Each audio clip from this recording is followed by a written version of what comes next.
Peace, y'all. Peace. I am late, but welcome to my channel. This is Puddha Darling out of Fayetteville, North Carolina. Peace and brightness to you all.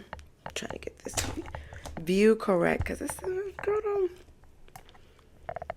is good. But okay. So, welcome to my channel. Briefly, I just want to talk about some 5 essential herbs that we should be using if we are spiritual practitioners, spiritual workers, or if you just want to use herbs in your everyday life, in your everyday mystical, metaphysical, spiritual work in all of your life, okay? So, without further ado, first of all, let me just say something. I have been watching the show Kindred by the book based off of Octavia Butler, Kindred.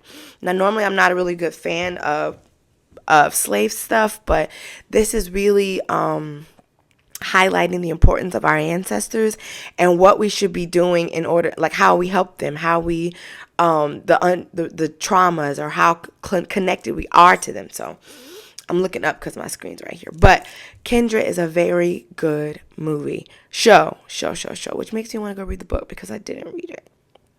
I haven't read it. Okay. So 5 essential herbs for spiritual practitioners, spiritual workers, and all those things.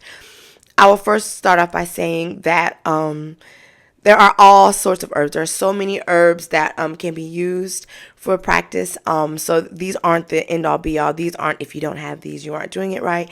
Because what these herbs are used for, what I use these herbs for, anybody else can use them for different things. And there are other herbs that you can use to do the same things. But these are things that I do. I like to call myself a baby practitioner in herbs. I've been working with herbs for quite some time now.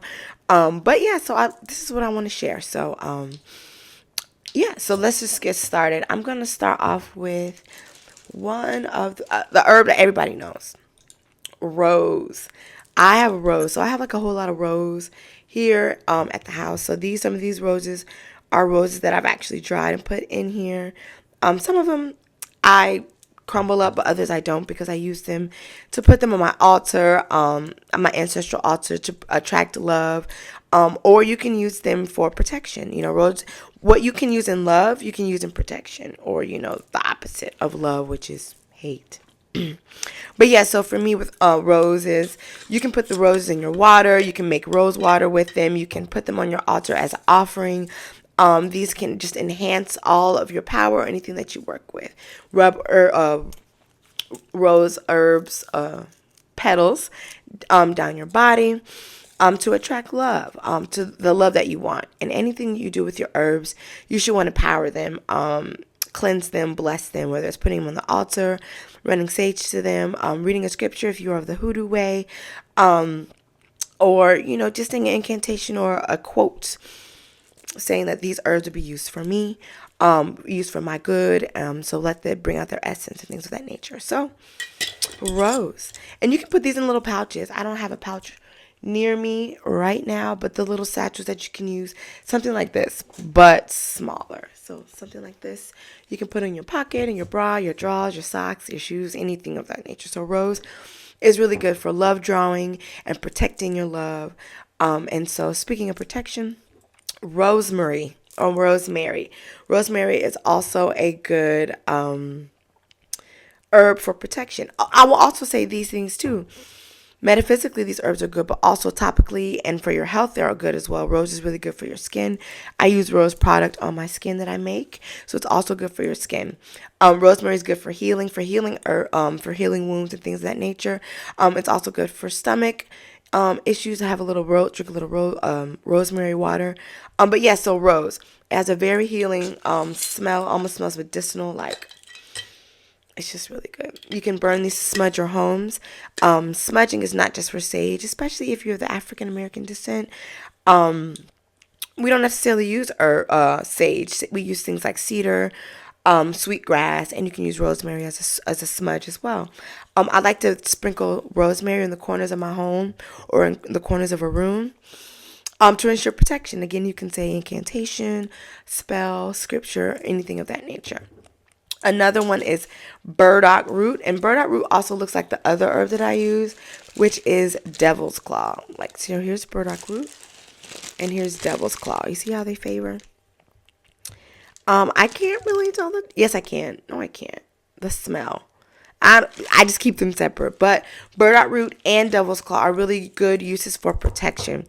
When you're doing protective work, you can make these into oils, herbs. You can sprinkle the herbs. You can burn the herbs. Because fire and smoke bring up ether. But also they're really good for protection. You can put these in your satchel. And you can combine herbs. So if you wanted to protect your love, protect the sanctity of your family, you can put rose and devil's claw or rose and burdock in a bag, and it'll be good to go. Anything you can put your mind to, you can do it. Another good herb, the final fifth herb, is rue, and you can see the bag that I have it in. I got these specific herbs, devil's claw and blue nile, devil's claw and rue from a shop called Blue Nile out in DC. So I got these specifically in DC, but you can get them at your local botanica. You can also order them online from a reliable source, things of that nature. But rue also is a blessed herb. These are really protective herbs. All these herbs I've used here are good protective essential herbs, because when we're doing your work, when you're protecting yourself, when you're moving wild in the world full of energy and energy vampires and all those craziness, you need some sort of protection on you. So having a small satchel bag of herbs that are used for protection, for love, for divinity, to get closer to the divine, your ancestors, these are really good protections, herbs to use in that right. Me, I like to boil these sometimes and have the water, the tea, and put the tea in a bath and, pour it over my head for a cleanse. Or I like to clean my house with the water, put it in whatever you use. I use Pine Sol. That's the hoodoo herbal natural way to do things. But I'll use that water, to cleanse the home, protection from any malevolent spirits, energy vampires, and anything of those natures. So this was very brief. It wasn't meant to be long. It's just a quick herbs that a spiritual worker practitioner should have, which are devil's claw, rue. Rue has a green. And you can get these fresh. I like to get my herbs fresh when I can. It's just better to work with them fresh, straight out of the ground, full of life. But here is burdock. And here is rosemary. And my girl Rose. Here's the rose. All right, so please follow, subscribe, share. I will be doing more longer videos, but this is just quick 5 herbs that you can use, you can have, and think about building up your cabinet if you are a spiritual worker. So peace, peace, peace.